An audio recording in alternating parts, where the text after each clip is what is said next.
So I welcome my student of Sambodhikar Academy, Jay Wagmare. And so Jay Wagmare is here, and Jay Wagmare is basically IITian. He has completed his BTech MTech from IIT Mumbai, and then he completed his MBA from a prestigious institution of India, IIM. IIM Bangalore, I think, right, Jay? Calcutta, sir. IIM Calcutta. Okay, okay, IIM Calcutta. So he completed his that MBA from IIM Calcutta, and then he, for a time being, he joined one private company, multinational company. Then he left and he prepared for UPSC Civil Services examination. And in a very first attempt, he secured his rank, and he qualified for IRS Customs and Excise. Okay, now he's a deputy commissioner of in that same department. So he's handling a charge of GST at Hyderabad. And after that also he tried for upgradation. Okay, त्याच्यानंतर पण त्यांनी हे दिलेलं आहे. So instead of wasting much time, so Jay will discuss with you strategy towards this examination, and few things with respect to optional subject. Okay, and overall approach towards this examination. Okay, since he qualified examination in a first attempt. Okay, so तर तुम्ही त्यांना प्रश्न विचारू शकता. तर मी जयचं पुन्हा स्वागत करतो आणि over to you Jay now. चलो. Good morning, everyone. I am a IRS officer of 2014 batch. मी सरांची पहिल्यांदा 2013 मध्ये भेटलेलो, माझं प्रिपरेशन जस्ट सुरू करायच्या आधी, आणि सरांचं खूप चांगलं गायडन्स राहिलेलं माझ्या प्रिपरेशनमध्ये आणि सर्व बाकीच्या अटेम्प्ट्समध्ये. खूप मला फायदा झाला त्यांचा. तर आज ब्रीफली टॉपिक आपलं हे आहे की how to clear UPSC civil services in first और सेकंड अटेम्प्ट. तर बेसिकली UPSC अतिशय डिफिकल्ट एक्झाम आहे, अतिशय कॉम्पिटिटिव्ह एक्झाम आहे, हे सगळंच खूप खरं आहे. पण तरी सुद्धा आपण रेकॉर्ड जर बघितला UPSCचा, तर आपण असं बघतो की त्यात BA असो, BCom असो, BSc असो, doctor, engineer, MBA, rural, urban, प्रत्येक बॅकग्राऊंडचे मुलं क्लिअर करतात exam. So this is an exam which everyone can clear. The only thing that differentiates people who clear this exam from those who don't is the sustained effort that is required for at least 1 year to complete the preparation of the syllabus. Exactly. Typically आपण काय बघतो की मुलं 2-3 महिने exam कडे timepass साठी थोडंसं बघतात. दुसऱ्या सर्वसाधारण एक्झाम प्रमाणे याच्याकडे अप्रोच असतो त्यांचा. पण तसं करून मुळीच चालणार नाही. ही अतिशय कॉम्पिटिटिव्ह एक्झाम आहे, पण प्रत्येक बॅकग्राऊंडचे मुलं डेफिनेटली एक सिस्टमॅटिक अप्रोचने फॉलो केलं तर करू शकतात याला.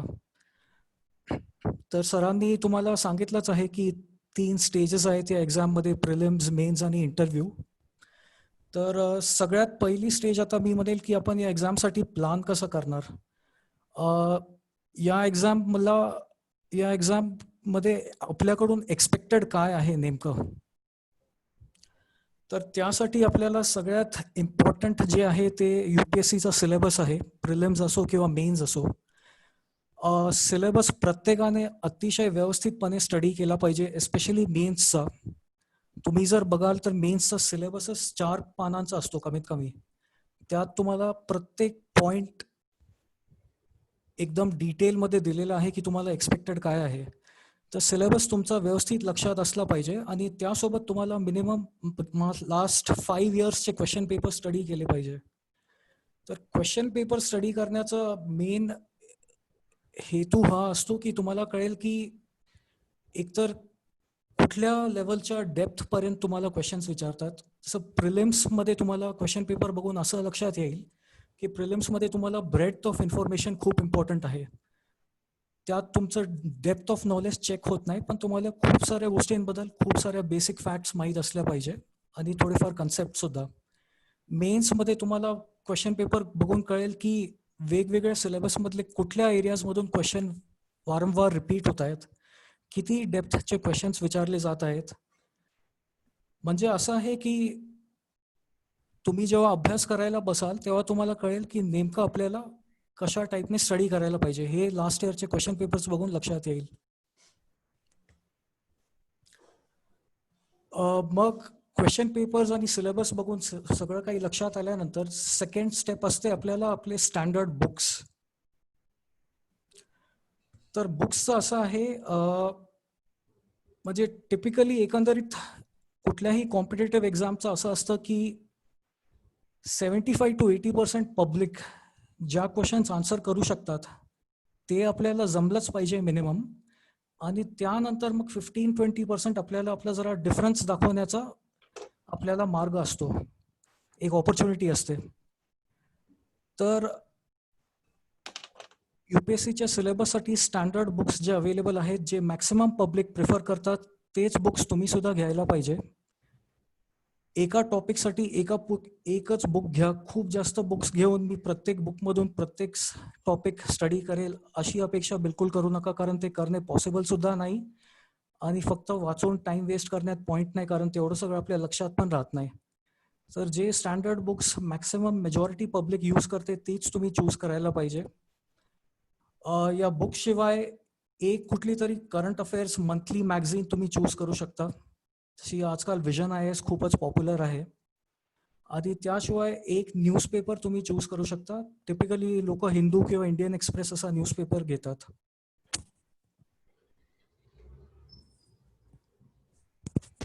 हे सगळं झाल्यानंतर मग सुरू होते आपली प्रिपरेशन फेज. तर प्रिपरेशन फेजची सुरुवात होते CBSEचे जे स्कूलचे टेक्स्टबुक्स असतात त्यांना NCERT बुक्स म्हणतात. तर typically 8th standard to 12th standard पर्यंतचे बुक्स कॅन्डिडेट्स रिफर करतात. काही बुक्समधून तुम्हाला असं वाटेल की खूप लिमिटेड आपल्या कामाच्या गोष्टी आहेत, तर तुम्ही आपले लिमिटेड पॉईंट्स काढून ठेवू शकता. काही बुक्स जसे हिस्ट्री असेल तुम्हाला रेग्युलरली कंटिन्युअसली वाचत राहावं लागेल. तर शाळा तर आपण सगळ्यांनी पास केलेली असते. मग NCERT बुक्सचा पर्पज काय? तर पर्पज असा आहे की आपण बऱ्याचशा गोष्टी विसरून जातो आणि UPSC मध्ये एक बेसिक गोष्टीमध्ये तुमची कन्सेप्च्युअल क्लॅरिटी खूप जास्त इम्पॉर्टंट आहे आणि ती एक्सपेक्टेड असते. म्हणजे जसे आता UPSC मध्ये ज्योग्राफीमध्ये रेनफॉल कसा होतो, किंवा इंडियामध्ये एखाद्या पार्टमध्ये अर्थक्वेक्स खूप जास्त का होत आहेत, जसं दिल्ली NCR मध्ये रिसेंटली खूप सारे अर्थक्वेक्स होत आहेत. तर जोपर्यंत तुम्ही NCERTच्या बेसिक बुक्समध्ये रिझन्स पुन्हा क्लिअर नाही करून घ्याल की अर्थक्वेक्स कसे होतात, तोपर्यंत तुम्ही हे सगळे क्वेश्चन्स अप्रोच करू शकत नाहीत. यानंतर मग तुमचे जे स्टँडर्ड बुक्स असतात त्यांचा तुम्ही व्यवस्थितपणे अभ्यास केला पाहिजे, नोट्स बनवले पाहिजेत आणि सिलेबसला तुम्ही जसे वेगवेगळ्या पार्ट्समध्ये डिवाइड कराल आणि प्रत्येक टॉपिकसाठी तुमचं पुस्तक स्टँडर्ड बुक्स वाचून झाल्यानंतर तुम्हाला आन्सर रायटिंग सुद्धा प्रॅक्टिस करायला पाहिजे. पुढे येते ऑप्शनलची गोष्ट. ऑप्शनल UPSC मध्ये टिपिकली BSc म्हणजे बॅचलर लेवल किंवा पोस्ट ग्रॅज्युएशन लेवलचा सिलेबस असतो आणि ऑप्शनलचं सिलेक्शन जसं सरांनी मगाशी सांगितलं आपल्याला की खूप जास्त इम्पॉर्टंट आहे. तुमचं पूर्ण रँक हा ऑप्शनलवर डिपेंडंट असू शकतो. तर ऑप्शनलची सिलेक्शन कसं कराल तुम्ही? तर टिपिकली 3-4 फॅक्टर्स आहेत. एक तर तुम्हाला त्या पर्टिक्युलर ऑप्शनलसाठी गायडन्स अवेलेबल आहे का, स्टडी मटेरियल किती इझिली अवेलेबल आहे, आणि मेन म्हणजे तुम्हाला लास्ट 4 to 5 इयर्सचे ऑप्शनलचे क्वेश्चन पेपर्स बघायला पाहिजेत आणि ते बघून तुम्हाला लक्षात येईल की तुम्हाला किती इंटरेस्ट आहे त्या टॉपिक्समध्ये. कारण तुम्हाला कमीत कमी 1 वर्ष आणि अनफॉर्च्युनेटली फर्स्ट अटेम्प्टमध्ये जर नाही झालं तर 2-3 वर्ष तोच विषय डेप्थमध्ये स्टडी करावा लागेल. आणि आपल्यापैकी बरेच जण इंजिनियर असतात किंवा कॉमर्स ग्रॅज्युएट असतात आणि आपल्याला वाटतं की आपण आपल्या ग्रॅज्युएशनचा सब्जेक्टच ऑप्शनल म्हणून घ्यावा की कसं. तर त्यासाठी मी एकच म्हणेल की तुम्ही लास्ट 4-5 इयर्सचे क्वेश्चन पेपर्स बघा तुमच्या ग्रॅज्युएशनचे, जे ऑप्शनल्स अवेलेबल असतील, आणि तुमचा कम्फर्ट लेवल बघा त्यात. जर तुम्हाला वाटत असेल की आपण जो अभ्यास केलाय त्याच प्रकारचा हा ऑप्शनल आहे, तर तुम्ही डेफिनेटली त्याचा विचार करू शकता. पण एक कॉमनली ऑब्झर्वड अशी गोष्ट आहे की ग्रॅज्युएशनमध्ये आपण जे शिकतो आणि इकडे ऑप्शनलमध्ये जे काय असतं ते कम्प्लिटली वेगळं असतं.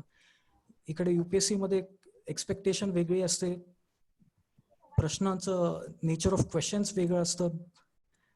तर टिपिकली इव्हन इंजिनिअरिंगचे मुलं सुद्धा सायकोलॉजी, अँथ्रोपॉलॉजी, जॉग्रफी अशा टाईपचे ऑप्शनल प्रिफर करतात. आणि अजून एक तुम्ही सर्वे करायला पाहिजे ऑप्शनलसाठी, तो की लास्ट 2-3 इयर्समध्ये ऑप्शनलचा परफॉर्मन्स कसा राहिलाय. आपण बऱ्याचदा असं बघतो UPSC मध्ये की काही 2-3 वर्ष काही काही ऑप्शनल्स चांगले परफॉर्म करतात on an average as compared to the others. तो सुद्धा एक फॅक्टर असू शकतो तुमच्या सिलेक्शनमध्ये. विचारायला पाहिजे त्याला, त्या हाताला काढते.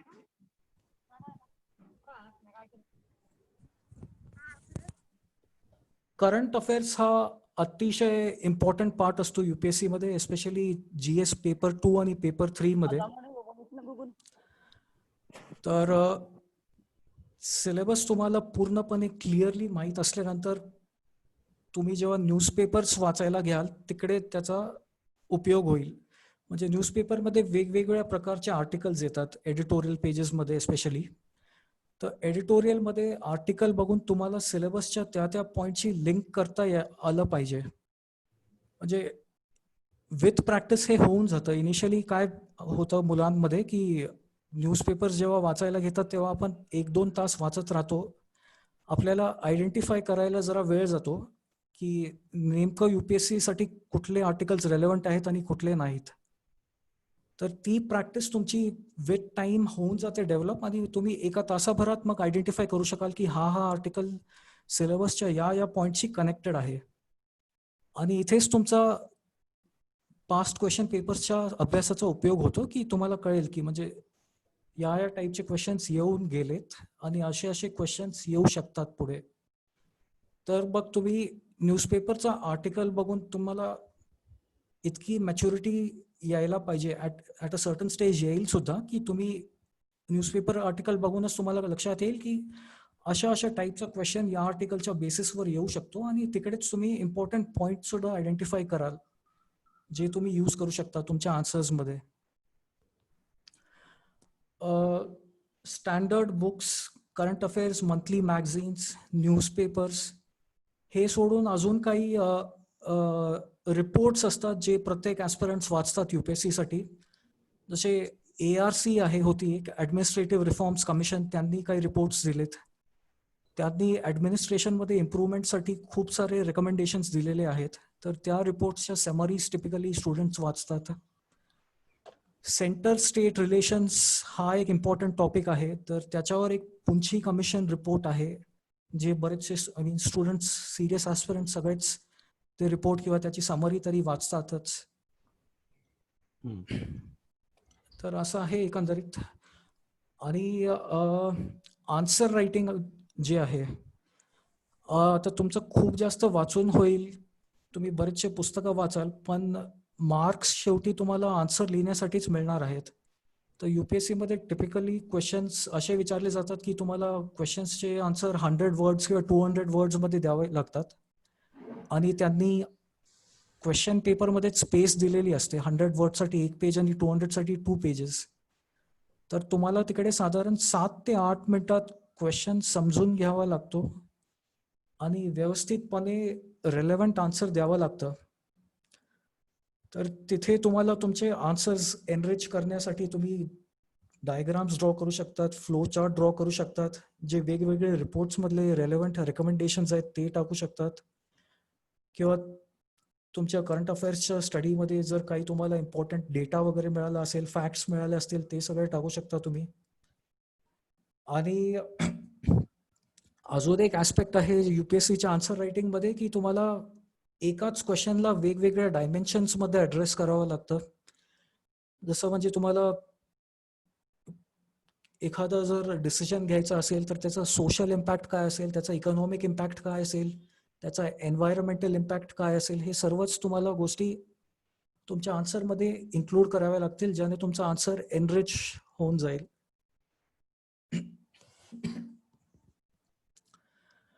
तर एकंदरीतच असं आहे की तुम्हाला तुमच्या प्रेझेंट हॅपनिंग्स बद्दल जर असं क्युरियस राहावं लागेल. तुम्ही जर UPSCचे क्वेश्चन पेपर्स बघाल तर ते साधारण एक्झामच्या 1 ते 1.5 वर्षापूर्वी घडलेल्या इव्हेंट्सवर बरेचसे करंट अफेअर्स रिलेटेड इश्यूज विचारले जातात. जसं फॉर एक्झाम्पल सध्या कोविड-19चं सुरू आहे. तर प्रिलिम्समध्ये कशा प्रकारचे क्वेश्चन येऊ शकतात कोविड-19वर? एक तर येऊ शकतात की कोविड-19 व्हायरस यामध्ये RNA आहे की DNA आहे? असे क्वेश्चन येऊ शकतात की कोविड-19 साठी कुठल्या कुठल्या टेस्ट आहेत? मेन्समध्ये असे क्वेश्चन्स येऊ शकतात की कोविड-19 सारखे पॅन्डेमिक्स आता पुन्हा पुन्हा होत राहतील, तर as a nation how can we be better prepared for it to deal with such kind of cases in the future? Recently तुम्ही हे सुद्धा वाचलं असेल, लोकस्ट अटॅक. लोकस्ट नावाचा एक किडा असतो जो साधारण 2 ग्रामचा असतो, जे बिलियन्स ऑफ लोकस्ट आलेत आपल्या भारतामध्ये. शेतातले बरेचसे क्रॉप्स खाऊन टाकलेत, बरेचशा झाडांचे पानं वगैरे खाल्लेत. तर हा लोकस्ट अटॅक नेमकी कशामुळे होतो हे जॉग्रफीचा क्वेश्चन असू शकतो. मेनली झालंय असं की आफ्रिका आणि राजस्थानमध्ये थार डेझर्ट एरियामध्ये पाऊस पडला अचानक आणि तिकडे लोकसचे जे अंडे होते ते सगळे फर्टिलाइज झाले आणि खूप सारे लोकस तयार झाले. तर आफ्रिकामधून, इराणमधून आणि लोकली आपल्या राजस्थानच्या थार डेझर्टमधून बरेचसे लोकस्ट आले. तर अशा टाईपचे क्वेश्चन्स येऊ शकतात. म्हणजे तुमचे जे प्रेझेंट हॅपनिंग्स आहेत तुम्हाला जरासं रीडिंग करावी लागेल एक्स्ट्रा त्याबद्दल. आणि हे सगळं करत असताना तुम्हाला तुमचं हेल्थ मेंटेन करणे बरंच इम्पॉर्टंट आहे. स्लीप सुद्धा इम्पॉर्टंट आहे. तुमचे हॉबीज वगैरे जे काय असतील ते सुद्धा तुम्हाला परस्यू करायला पाहिजे. आणि एकंदरीतच म्हणजे रेग्युलरली स्टडी करत राहाल तर तुम्हाला सुद्धा मजा येईल अभ्यास करायला. म्हणजे इतकं जास्त वेगवेगळ्या विषयांवर अभ्यास करायची संधी म्हणजे खूपच रेअरली मिळते. आणि हा UPSCची एक्झाम ही एक चान्स आहे या सगळ्या गोष्टींचा जाणून घेण्यासाठी, डिटेलमध्ये अभ्यास करण्यासाठी. बस. तर अजून आता तुमचे काही क्वेश्चन्स वगैरे असतील तर विचारू शकता.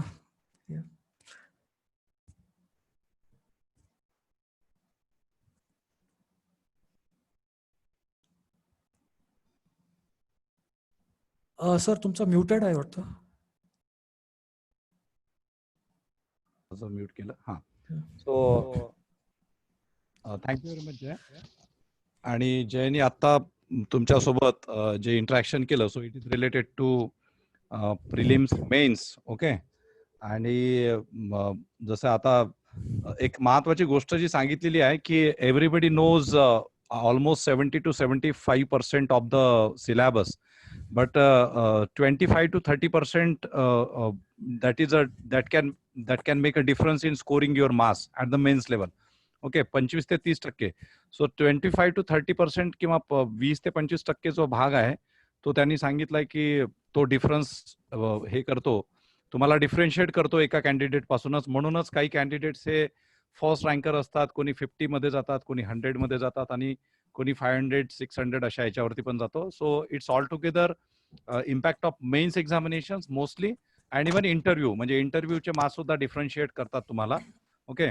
त्याच्यानंतर काही गोष्टी आणखी सांगितल्या. ARC जसं administrative reform commission, that is very important part related to the like central states रिलेशन्सचे काही रिपोर्ट्स असतात. त्याच्यानंतर वेगवेगळे डायमेन्शन्स सांगितले जयनी, सोशल, इकॉनॉमिक, एन्व्हायरमेंट, वेगवेगळे जे इम्पॅक्ट्स असतात, इकॉनॉमिक इम्पॅक्ट वगैरे. सो ते कसे असतात तर तो that is again with respect to mains. Current information is very important. So like COVID-19 pandemic and then locust attack वगैरे ह्या सगळ्या गोष्टी सांगितलेल्या आहे. So this is just to correlate yourself with the current affairs. Okay. Usually we also tell students, म्हणजे आम्ही क्लासमध्ये या गोष्टी सांगतच असतो की how to correlate different things with your static part. Okay. जसं कॉन्स्टिट्यूशन असेल, इकॉनॉमी असेल, ज्योग्राफी असेल, एन्व्हायरमेंट असेल. ओके. सो ह्या सगळ्या गोष्टी आपण सांगत असतो. Jay, there is one question for you with respect to interview. Okay. So with respect to interview, interview and how should we prepare for it? Okay, so okay. this is a question for Jay, but in between, Kalicharan sir, Kharatade sir, तुम्ही join झालेले आहात. Hello hello, Kharatade sir, तुम्ही join झालेले आहात. Yes.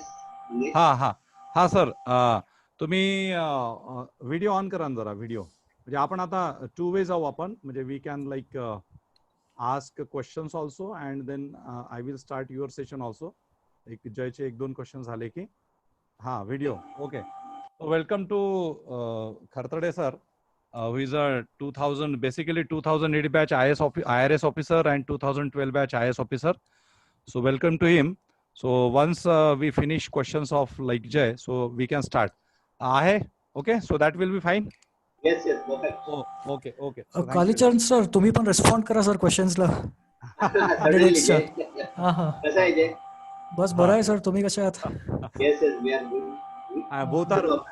Both are working at Hyderabad at present. Okay, so Khartade sir is like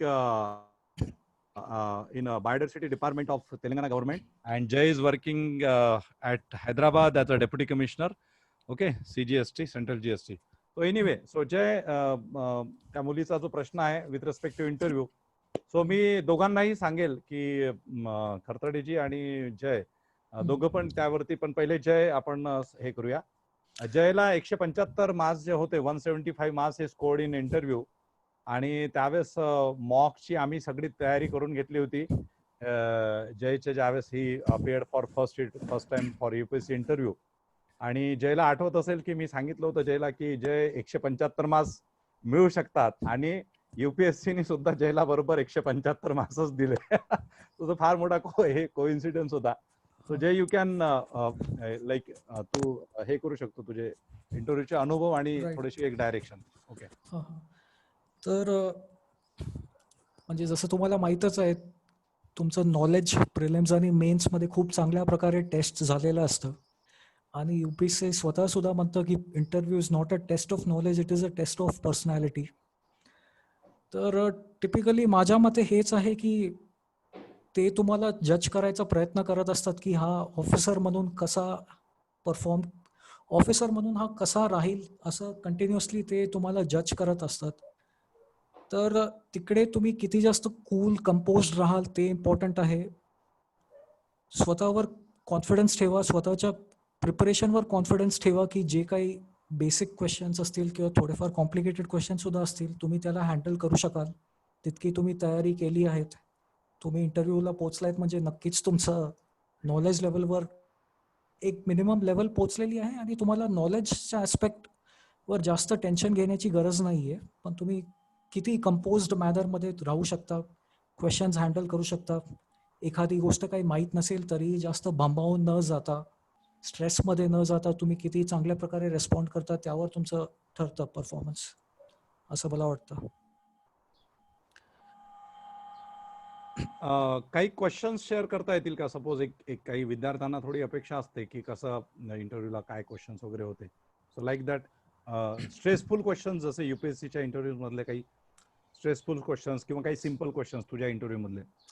stressful असं म्हणता येणार नाही, जसं त्यावेळी कोहिनूर डायमंड हा इश्यू बराच होता, तर मला विचारलेलं होतं की म्हणजे should India try to get back the Kohinoor diamond from England, अशा टाईपमध्ये.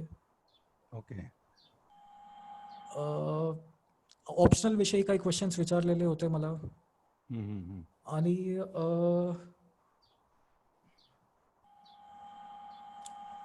विदर्भ इश्यू बद्दल क्वेश्चन्स विचारले होते की विदर्भाच्या लोकांचं नेहमी असं म्हणणं राहतं की स्मॉलर स्टेट्स वगैरे व्हायला पाहिजेत, तर should Vidarbha be separated from Maharashtra, अशा लाईन्सवर क्वेश्चन्स विचारले होते मला. Okay okay. पण स्ट्रेसफुल असं काही नव्हतं ना त्यावेळेस? स्ट्रेसफुल असं स्ट्रेस देणारा एखादा क्वेश्चन खूप असं एकदम डायसी, म्हणजे कधी कधी एकदम एखाद्या व्यक्तीला हे होऊन जातो. जसं आता आपल्या एका विद्यार्थ्याचा इंटरव्ह्यू झाला, सो त्याला मला वाटतं चौबे एक बोर्ड आहे नवीन आलेला, मीच त्याचं मॉकची प्रिपरेशन वगैरे करून घेतली रिसेंट आता या इंटरव्ह्यूज मध्ये. He is already working with income tax department. त्याला काही क्वेश्चन्स अगदी स्ट्रेट फॉरवर्ड विचारले आणि काही क्वेश्चन्स थोडेसे डायसी विचारले होते, तर त्याला नाही आलं काही गोष्टींचं नॉलेज, म्हणजे हा त्याला थोडंसं पण 80% इंटरव्ह्यू वॉज गुड. 20% थोडा स्ट्रेसफुल होता म्हणाला तो. असं काही नव्हतं, स्ट्रेसफुल नव्हतं समजा काही. एखादा असा क्वेश्चन होता इंटरव्ह्यू मध्ये नेक्स्ट याच्यामध्ये वगैरे नाही? नाही तसं तर काय. ओके ठीक आहे. सो आणखी एक क्वेश्चन आदित्यने विचारलेला आहे related to the current affairs, की करंट अफेअर्सला किंवा न्यूजपेपर रिडिंगला किती टाइम द्यायला पाहिजे. So just please answer. Newspaper रिडिंगचा पर्सनल माझा एक्सपिरियन्स असा होता की सुरुवातीला बराच वेळ जातो त्यात, म्हणजे साधारण 1.5-2 तास तरी रोज जायचे. पण जसा जसा वेळ जाईल तसं तसं तुमचा वेळ कमी होत जाईल आणि ॲट अ सर्टन लेवल म्हणजे तुम्ही आर्टिकल्स आयडेंटिफाय करायच्या पोझिशनमध्ये राहाल की हा आर्टिकल खरोखरच रेलेव्हंट आहे की नाही UPSC-साठी. मग तसं तुम्ही इम्पॉर्टंट आर्टिकल्स आणि साधारणपणे एकच न्यूजपेपर केला जसं हिंदू किंवा इंडियन एक्सप्रेस, तर 1 तासाभरात होऊन जातो प्रिपरेशन. आणि रोज तुम्ही न्यूजपेपर रिडिंग तर करालच आणि त्याशिवाय एक मंथली करंट अफेअर्स मॅगझिन घ्या. त्यातून तुम्ही गो थ्रू फक्त यासाठी कराल की एखादा इम्पॉर्टंट आर्टिकल तुमचा जर मिस झाला असेल तर त्या मंथली मॅगझिनमध्ये तुम्ही बघू शकाल. म्हणजे daily newspaper plus 1 monthly magazine will ensure की तुमचा कुठला टॉपिक सुटणार नाही, असं आहे. आणि काही काही गोष्टी जशा इंटरनॅशनल रिलेशन्स वगैरे आहेत त्या तुम्ही साधारण मेन्सच्या 1 महिन्यापूर्वी पुन्हा रिवाईज कराव्या, कारण ही डायनॅमिक असते सिच्युएशन, इव्हॉल्व्ह होत राहतात वारंवार as time goes by. Okay अच्छा. आता विथ रेस्पेक्ट टू म्हणजे काही क्वेश्चन आहे आणखी कोणाला जय सरांना, म्हणजे मग आपण कालीचरण सरांचं चालू करू शकतो, खरतडे सरांचं. Any more question to Jay sir? Which magazine, specifically which magazine? Ruchita Sonone, which magazine? तर I use to read Vision IAS current affairs monthly magazine. Okay. आणि इंटरनेटवर तुम्हाला अजून बऱ्याच मिळतील, तुम्ही बघा.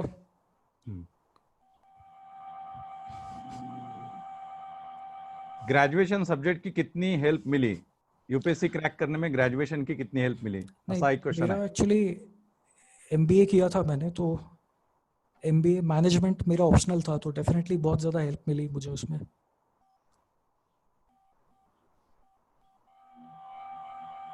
जनरल स्टडीज में तो इतना कुछ फायदा नहीं हुआ, बट ऑप्शनल में definitely.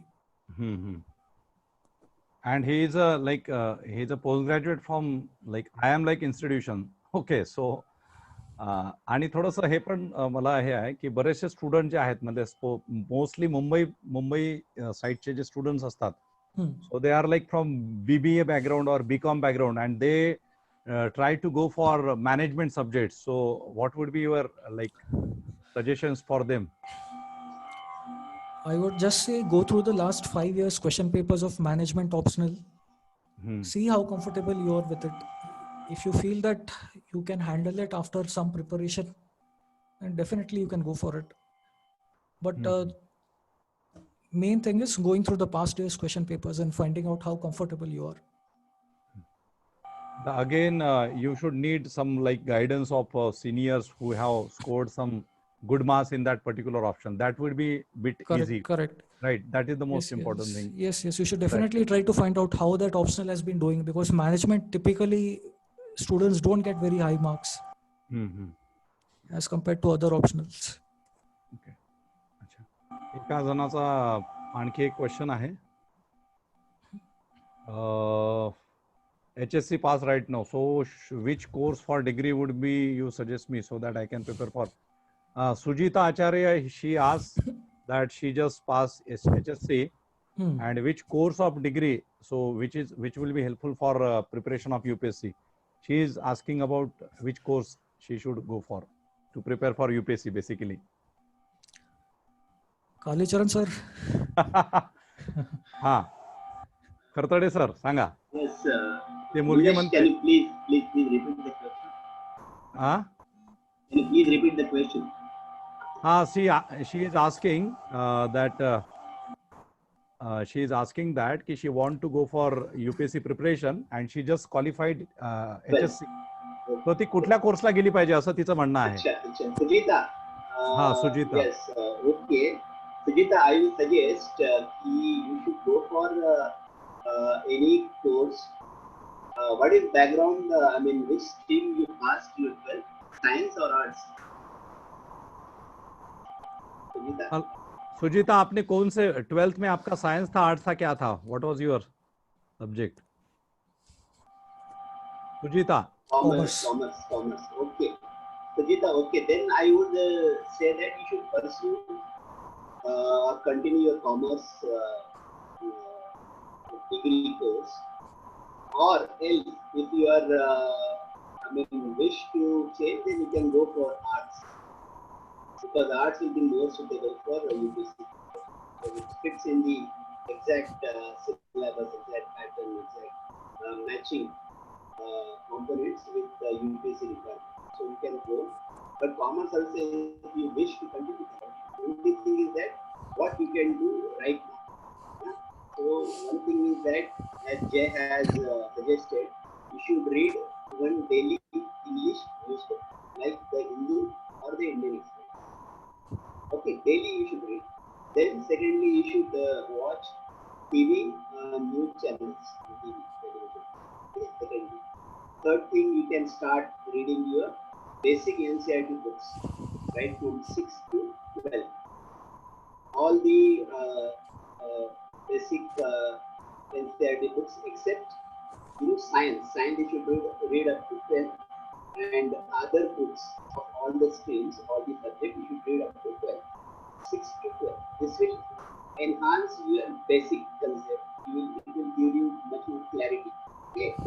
Then you will be in command and you will know what the basics are all about, and then it will also raise your confidence. Then meanwhile, what you can do is you can just see what is the pattern of UPSC, because now it is ever evolving, ever changing. Okay? So you should keep in touch with the changing pattern, changing syllabus of UPSC exams. Secondly, you should also develop your interest in one particular subject, because you have to choose one optional in UPSC. Suppose if you are continuing in commerce, you can have commerce or management as your optional subject. If you choose arts background for degree, let's say BA course, then any arts or humanity subject which you are choosing, you should think right now and then accordingly select, and that only you can study, so that it will help you while choosing optional for your UPSC exam. So I think this much thing you can do right now for your UPSC preparation. Okay. आणि the most important thing म्हणजे you can choose, म्हणजे तुम्ही ग्रॅज्युएशनला काहीही घेऊ शकता.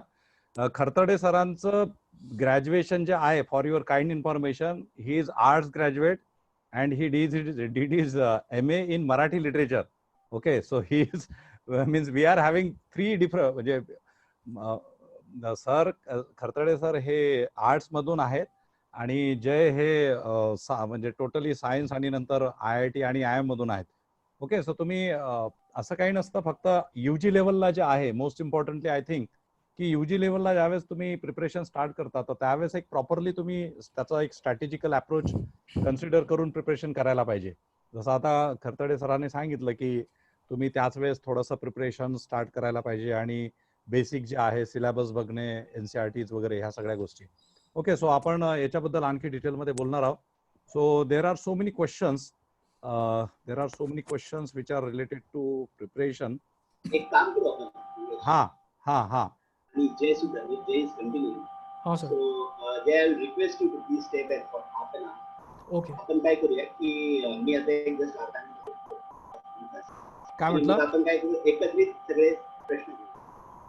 नाही, आता आपण म्हणजे आता जयचं सेशन ऑलमोस्ट संपलेलं आहे. आता आपण तुमचं सेशन जे आहे तर ते स्टार्ट करतोय. ठीक आहे, तुमचा थोडा माईक चेक करा, म्हणजे थोडा आवाज येतोय डिस्टर्ब, म्हणजे मला वाटतं कोणाच्या तरी माईक मधून कंटिन्युअसली आवाज येतोय.